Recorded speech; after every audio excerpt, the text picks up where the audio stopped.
must tell you that I was called in fat today. You're amazing. Of course. Well, the thing is, Just smack it. in my crackles, apparently we just hit it. So, every time I know I'm going to interview you, I look at you, and then I look at me, and I'm like, not enough, short and stumpy. And I'm like, she's so tall and gorgeous and thin, and I'm like, well, so I am, like last week, I was called fat today. Okay, so I'm gonna open this with a confession. We've talked, we've had an interview I think 2 times, and 3, and we have spoken on other occasions separately, and I had not seen your movie until yesterday. I'm impressed that you got through Q&A. I apologize. I know in advance. we did have strikes that we were dealing with, Well, so we couldn't talk about it. Yes, but then we did 2 where we could, and I just, And you haven't seen it. I winged it. I was like, yes, I had not seen I it. had no idea. You should act. I'm a theater actor. Good. So You're very talented. I had no idea. Yes, if you've noticed, my questions centered around you as opposed to the movie. You've been like, tell me about you. I absolutely don't know. Yeah, so no, Okay. I was like, tell me about you. So I just saw it yesterday for the first time. I said, I guess I should probably see the 2 movies of the people I have to interview this weekend that I have not seen yet. I rushed to watch one of the movies, and then stuff happened with their travel, and I did not have to interview them this weekend. Then I'm 3 years in there too, so I just thought, oh my god, so good. That's where I was I wasn't sure which way this is going. so good. I will say that I'm not the biggest Evil Dead person. I like it okay. Get out. But I like it okay. But it was not my thing so much. But yours is like, whoa. That's pretty cool, Yeah, I was so drawn in to your characters, the storyline, of course the effects, of course, duh. But because that's why we watch these movies. But I was just like, whoa, oh my god, this is so great. And I was like, why did I sleep on this for so long? And so that's why I felt the need for a confessional, because I hadn't even watched it. And I was like, I'm terrible. I love that you haven't seen it and I had no idea. There you go. I just like to talk to people. I'll talk to anyone about anything. Great. So, yeah. But yeah, it was Great. I'm glad you loved it. something I was really impressed with, and I knew you guys, a lot of you guys were non-American, right? Because I'd seen interviews and heard you guys talk before. I was like, those accents are good. Because I thought, I was expecting to go into this movie hearing your voice, hearing your natural accent. And I was like, wait, what? Do you know I've never acted in my normal accent? Never? Never. I'm so good. Do I've you, auditioned with it, but clearly I didn't get the job. do you work with a dialect coach, or are you just really good at it? I used to. It depends on what accent it is. If it's a new accent that I've never done before, I'll work with a dialect coach. But I've gone to multiple coaches to get the American down, and I did that years and years and years ago. And I will spend, if I'm working in an American accent, I just try to stay in it. Yeah, I won't talk to people in my personal life in a different accent. That's just fucking weird. Yeah, on the set, yeah. That is Yeah. amazing. Or like if I'm like at the supermarket, yeah, I'll just pretend I'm American. They're like, you look like that actress, and then they hear you talking, and they're like, no. Yeah. Do you find Do you do different kinds of American? Like from different regions, like New York, Midwest? Can't do New York. No? No, can't do that. No, I can do Southern, but Southern is so general because there are still different regional ones within that. So it would depend. I was also impressed that you didn't fall into Southern because a lot of times when I hear Australians, Irish, or English, Yeah, for some reason those vowels sit in our mouth better. It's easy to drop those G's and such. So There's like an attitude as well to a Southern accent that I like. It's a bit of a drawl. I think of like the heat sort of getting to you. There's more to an accent than just the sounds of it. I think you can think of like where you are and the climate and what the people are like. do you have a favorite accent besides your own that you like to jump into that you're like, oh, No, not really. I would really love to work with my natural accent and not have to be thinking about an accent while I'm working. Yeah. Do we have any audience questions? Hey, yeah. So at the end of that, spoiler alert, you use with your children, can you go through the whole process of what you had to endure and what was CG and what was practicals? I'm going to try. Okay. Because it was very complicated. All right, I'd love to hear about it. Okay. Okay. We did some of it practically. Okay, alright, I'm going to try to break it down. We started filming with, so we called it the Marauder. Yeah. Right? And we started filming, because we shot the film chronologically, which very rarely happens, but because we had a purpose-built set and because we were, there were a lot of kills happening and blood being spilled and vomit, it made more sense for us to shoot it chronologically because then we could keep the blood spills and everything like where they were. So we started filming the Marauder sequence at the end of the film, and we ended up having a COVID lockdown in New Zealand for 2 months. And we hadn't filmed the end of the movie, so we couldn't leave because, normally if you're shooting out of order, maybe there's some stuff that they can put together in the editing and in post, and you can cobble together and film it. Because we hadn't shot any of it, we had to stick around, and then we all had to socially distance when we were back on set. So we filmed a little bit of it with me and Gabby and Morgan all together, with me wearing this crazy 70-pound backpack on my back.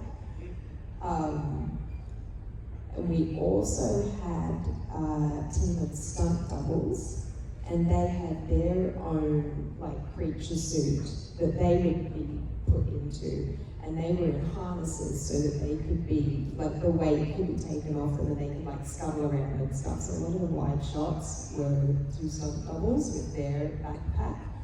I think one of them had a mask of Morgan's face that they had to wear. It was pretty crazy, and my head on that was a prosthetic head that was puppeted. It's just wild when you see your own head,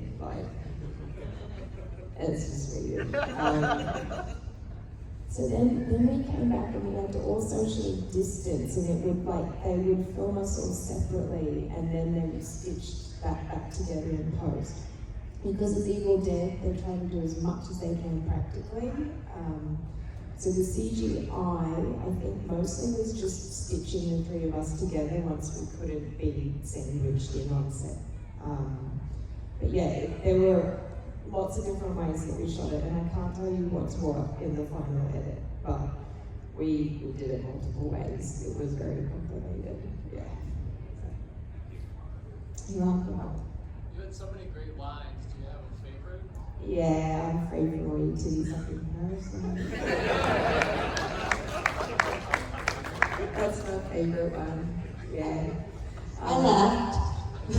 Most people do. I love your delivery on it too. It was so subtle. Yeah, well, you gotta be, I didn't want to be obvious with anything. Yeah, we put a lot of thought into those lines and how to deliver them in a way that would be really unnerving and cruel. And sometimes the most cruel thing you can do is act like you're being sweet when you're really not, because it's very confusing for someone. It's called gaslighting. Yeah. I also, I'm not a fan of children. I don't have any by choice. I don't like them. Like, especially babies. You were one? Like, I didn't let myself in either. And I'm pretty sure my mom kind of wanted to kill me. I was a very bad kid. I got spankings and I earned every one of them, let me tell you. We should dig into this. I'm fascinated. Oh, it's funny. I was throwing tantrums and this. It's normal for a kid though. Big feelings. So yeah, I was not a good child at all. I was knocking things over. I was a destructive little brat. I was a brat. Anyway, so when I It's heard hard to assign bad intentions to toddlers, guys. when I heard that line, I laughed out loud because of that. I'm like, it's me. It's me. What was your favorite scene to shoot, and like how it turned out? Your favorite? All the stuff through the peephole was my favorite. The kill sequence was really fun because we had a very specific timing for everything that had to happen. That was really fun to do. But then just the dialogue with my daughter Cassie, little Nell, who played Cassie. That dialogue through the peephole was just like, as an actor, you don't get much better with like that creepy stuff that I'm saying and acting like I'm being really nice, but my face is just fucked. Yeah. Hi, I'm Andrew. I'm from USA Today. Hi. My question is, you walked into a franchise that has a 40-plus year fandom, and you're the first lead woman in one of these movies too, because the previous one was an ensemble, and then all the other ones were. I would say Jane Levy was a lead. Well, they don't find out to the end. That's kind of a spoiler. Is that fair? No, I'd say Jane Levy was a lead. Okay. Well, I wanted to know. It was with me. Okay. I just didn't want to spoil it because it starts out as you don't know who's, the lead. Okay. But how have you found the fandom for Evil Dead? The fandom's amazing. I mean, I get to come and do this and speak directly with people that really love the film. And you don't normally get to do that as an actor. I love the fandom. I feel like they've really embraced our take on it as well, which feels pretty great because the pressure's on when you join a franchise like that. But I mean, I just think the fans have been so wonderful and lovely and awesome, and I meet people in my line that have gone and seen the film multiple times in the cinema, which just blows my mind. I never thought that is what I would do. When you decide to become an actress, you don't think you're going to be known as Maggot Mummy. I've fully embraced it because it's pretty awesome. It's great, and horror fans are like film nerds. It's like they're my people. I'm not big on horror myself because I'm an absolute chicken. But I love film. I love the craft of it, and I feel at home. Thank you. Thanks. So you had some really good facial expressions in the movie, just incredible. I mean, captivating. So do you spend time in the mirror doing those? Are you coached? How does that come into play? I don't spend time in the mirror, no, because then, this was a different role. So normally with acting for me, I don't like to think of how I'm going to look. That seems like the wrong motivation. It's only ever about how I feel, what I want to affect the other person in the scene with, and just be in the moment and live very truthfully. Having said that, Evil Dead is different. Because I think with a lot of the kills that we had, there was some comedy in there, right? I like suck out an eyeball and I like choke on it and spit it across the room. And that takes a certain amount of timing to hit the comedy of that. And so there's more of a technicality to it. And I wouldn't look in the mirror for anything, but you would kind of have to think about the timing of something and like, oh, I'm gonna take a couple steps, not move, and then, and so I was in my head a little bit for stuff like that in a way that I hadn't been before for other characters. I hope that answers your question. It was quite a ramble. Jenna? Are you able to tell us anything? Are you able to tell us anything about the Model Alliance? Yes. I can tell you some things and other things I can't tell. I can tell you that the Model Alliance is an organization that I'm supporting and working with because we want to pass some legislation in New York that would regulate model agencies because they are not regulated in any way and they really take advantage of young talent, young models, both girls and boys. A lot of the time, a lot of people from underprivileged backgrounds from all over the world that they bring into New York are financially exploited. And the financial exploitation can lead to sexual exploitation. We've all heard the stories about Harvey Weinstein and Jeffrey Epstein. Jeffrey Epstein was a silent partner in the agency that I was with when I first moved to New York. Those agencies are not regulated. They charge young women exorbitant fees for them to be there. They take 20% commission. They charge clients 20% commission on top. They're double dipping. They're doing all kinds of things that you're not allowed to do in other industries.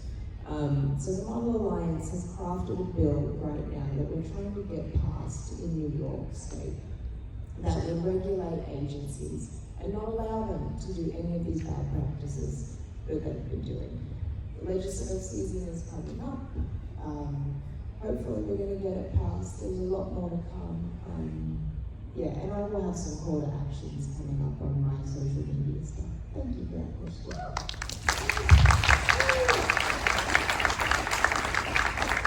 Yes.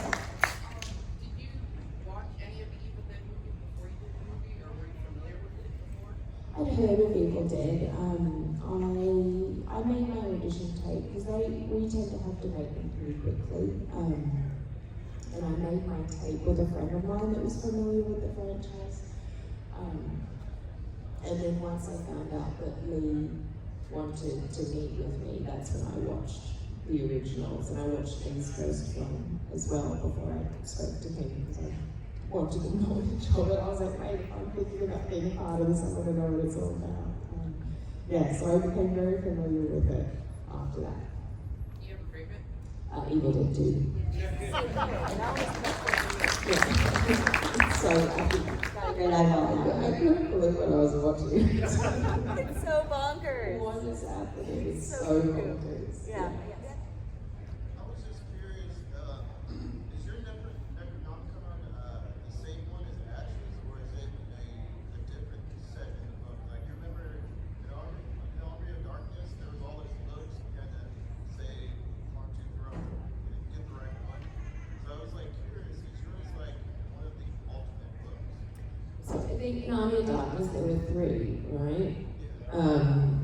Ours was one of the 3, which leaves the Evil Dead world open to the other 2. Lee's already spoken about that publicly. I'm not trying to make it look like I'm telling you guys a secret, but you can Google it. Yeah. Someone like me who has not seen it until I didn't know.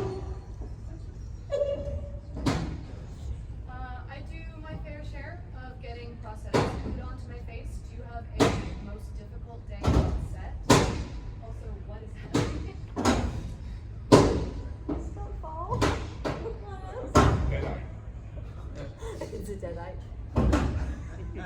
Ellie's in Yo! We get quiet on set.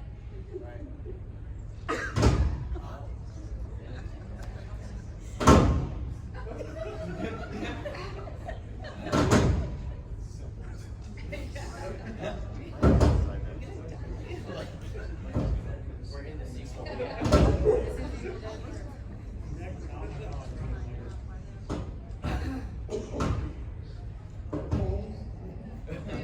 That's really unsettling.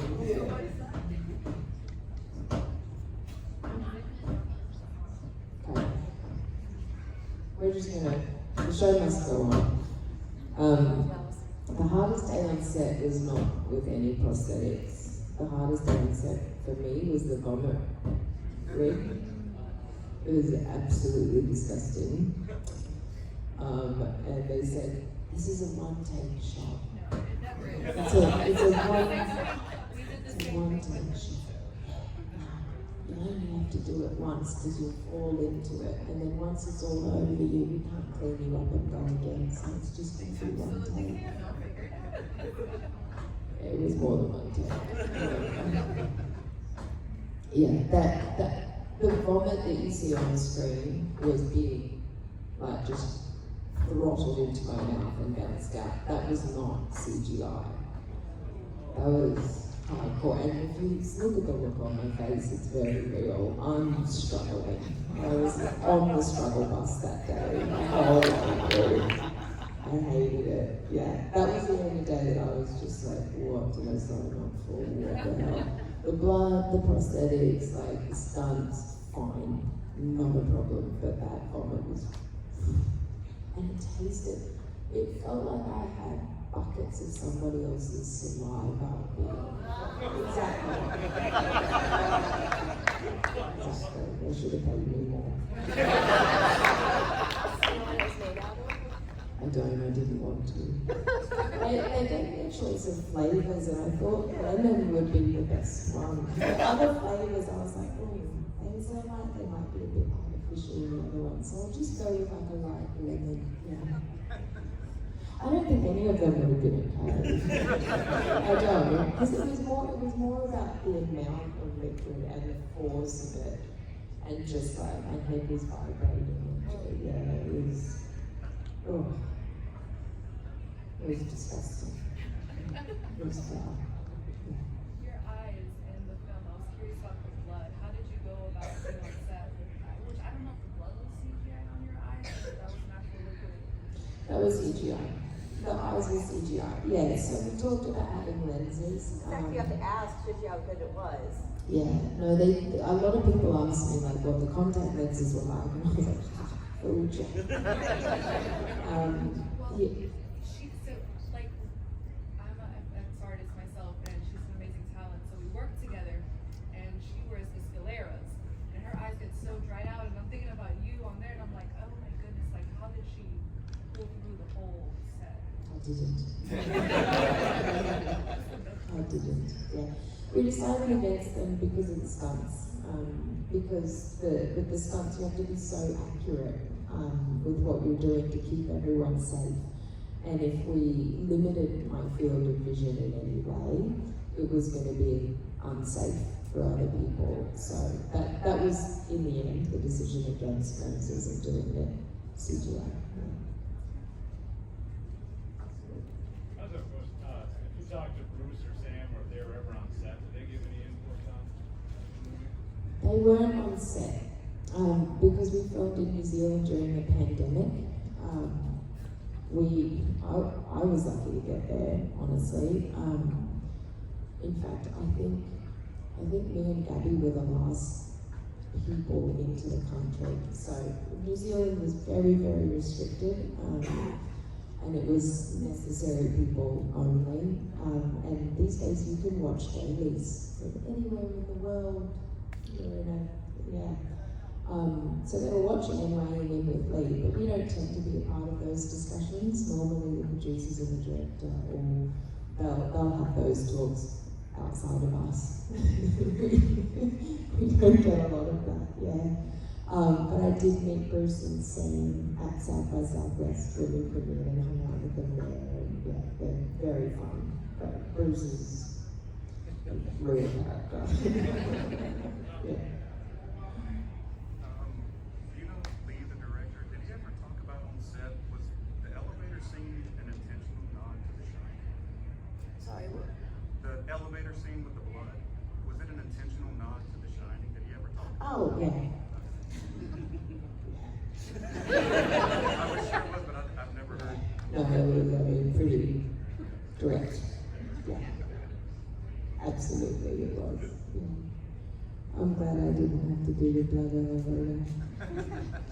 I was out of the country by then. That was one of the last things they did. That didn't happen in chronological order. Yeah, I took off. I was right and I was like, go home.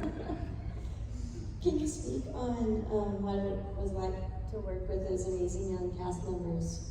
Because everyone in the cast was so phenomenally talented, but working with kids can be challenging. So, how was it working with the little ones, especially with our subject matter? Sorry. Oh, this cough, man. I feel fine, but the cough. Yeah. Like, I don't know what the hell I have. The thing's on. Because I'm fine energy-wise. What is it? Anyway, sorry. The kids. Okay. Gabby and Morgan were teenagers, and working with teenagers is pretty similar to working with adults. Especially actors, because we're probably all teenagers at heart. Now, she was 10 when we filmed, 9 when we filmed. She was definitely the most professional one of all of us. She took her job very seriously. I mean, we do too. Yeah. I think the difference is once you've been on a few sets, you know how you can have fun in between things and when you need to be serious and you know when you need to ask for space. I remember there was a day, I think I was messing around with someone and Mel gave us a look, just like, can't believe you're doing this. Yeah, she was great. She's so good. I mean, it's in the performance. She's so good. They all were really, really good. Really good. Yeah. She hadn't read this script, so she only knew her lines and would be told like what was going to happen on the day. And we showed her the makeup process, so she could come in and see like how it was done and what was happening, so that she knew it was all pretend. And whenever we had a scene together, we would show her what I looked like in bright lights, because the set was really very dark. So we never just put me onto set with her. And she hadn't read the script and just knew her lines and knew what was about to happen. And because we all had stunt training and rehearsals and stuff, like we all know what's going on and there's no surprises. And in fact, I hate having to act surprised or scared because you know exactly what's happening on the set, and those are both really hard to fake when you know exactly what's happening. So that's how we did it. Yeah. The character of Ellie, there's not too much backstory portrayed in the film. I mean, probably tattoo artist, of course. You create a backstory for yourself. Yeah, I did. Just loosely for her. I basically there's a little bit of a hint to a mother of Ellie and Beth at the beginning of the film, and I had decided that Mum had a lot of issues and that I had basically raised Beth. So even though she's my sister, I think there's still a maternal thing from Ellie with Beth. And that's who she's always been because Mum was absent. That was the biggest part of Ellie that I worked on for the backstory. And then Ellie is a completely different. That's not Ellie. That's a different spirit. And I worked a lot harder on that. Yeah. Was she pretty disapproving of Beth's career choice?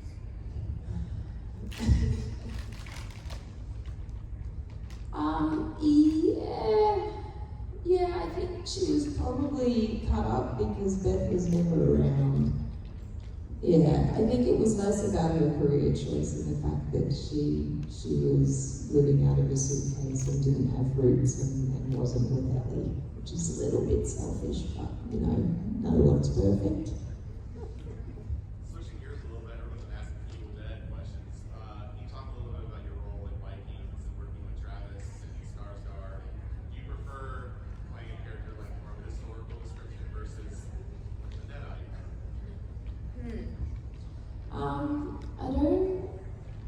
I don't think I could answer the question in terms of historical. I think more about characters in terms of like what I have to justify in them. So I like working on messed up women. I really enjoy that, and kind of digging into unlikable women.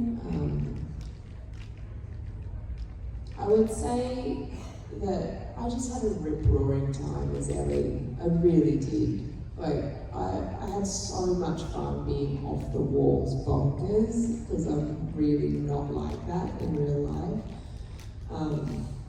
Also, I would feel a little frustrated at times being like hemmed into a dress and a throne, and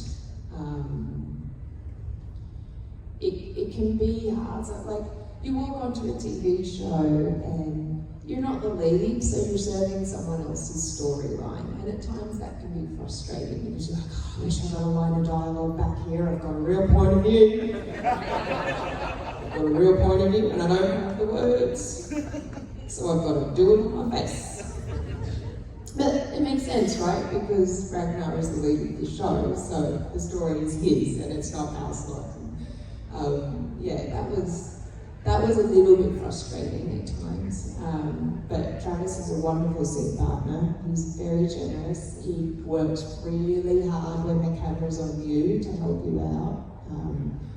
And I learned a lot from him with what you can do to support your other actors on set, because when the camera's not on you, you can say whatever the hell you want to say.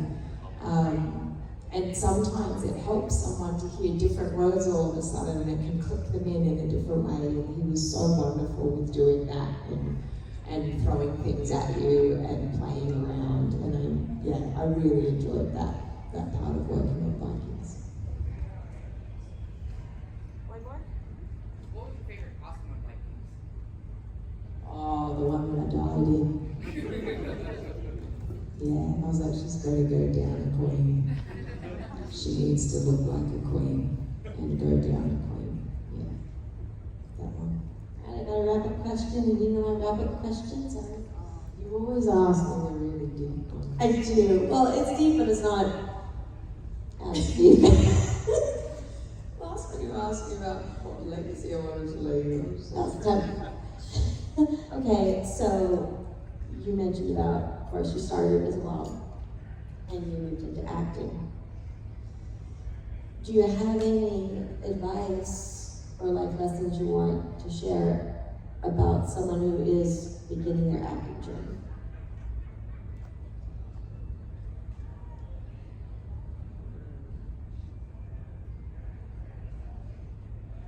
That's a good one. I love it when I do that to them. That's a good one. Yeah, because I really think very sincerely about these questions. I want to be earnest. You always give the best answers, so I love asking these. I mean, you hear it all the time, but you have to love it, because it's really hard. It's not easy. The hardest thing about acting is being out of work, and it's a constant out of workness. And you have to be really comfortable in yourself and not need work to validate yourself, and you have to find your worth in who you are as a human and everything else that you're doing, because if your worth is only in your work as an actor, that is a very miserable existence. But if you love it that much and you can handle the out of work times, it can be really amazing. You have to keep working at it, you never stop working at it, there's always something to learn. And I would advise that you work really, really hard with a very good coach before you start trying to put yourself out there. So that when you do put yourself out there, you're ready for it. I think I did things a bit backwards. You live and you learn. You're already you already have this career in the entertainment industry of sorts. So was it difficult to also like switch into acting, or was it pretty natural?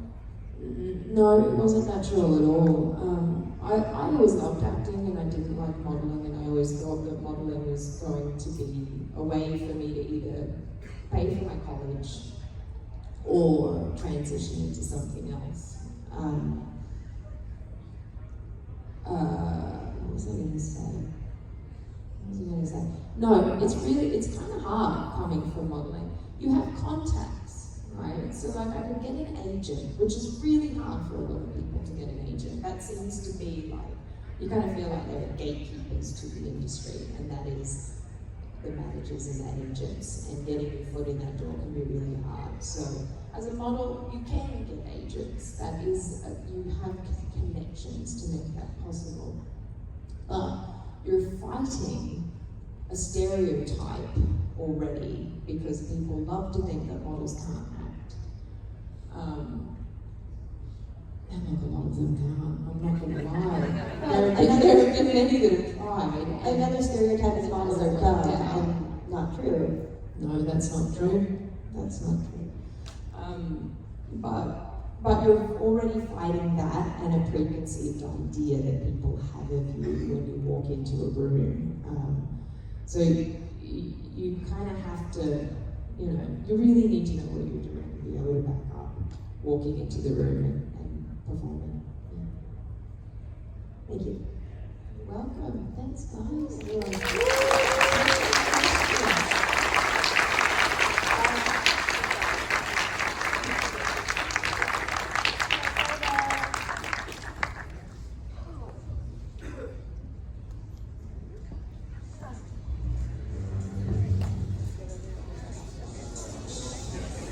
Everyone, stand up. We're going to get a picture. Okay.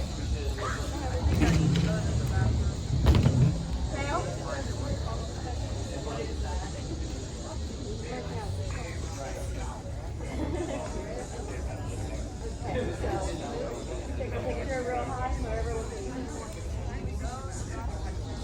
All right, ready? 1, 2, 3. 1, 2, 3.